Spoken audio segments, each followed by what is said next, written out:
مشاهدي موقع بصراحة. أهلا بيكم في بث مباشر.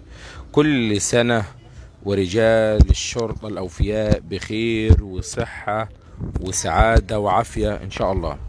النهاردة 25 يناير 2023، بتحل علينا الذكرى 71 بمناسبة عيد الشرطة. يمكن ظهرت في مشاهد متعددة في محافظة سوهاج في شوارعها المختلفة توزيع ورود وحلوى وشوكولاتة على المارة من المواطنين من خلال ضباط وأفراد الشرطة بمناسبة عيدهم 71.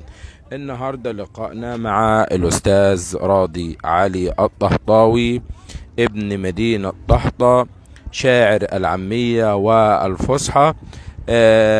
ألف العديد من القصائد في مختلف المجالات والقطاعات، وواجه بعض العادات والتقاليد السيئة بشعره وكلماته الجميلة. النهاردة الأستاذ راضي علي الطهطاوي هيقدم لنا حاجة جديدة بمناسبة عيد الشرطة. خلونا نستمتع بداية مع شاعرنا وضيفنا الجميل.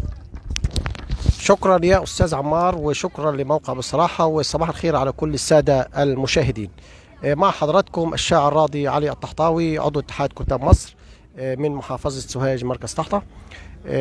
نقول كل عام ومصر بخير، وكل عام والشرطة المصرية بخير، ونقول قصيدة تعظيم سنة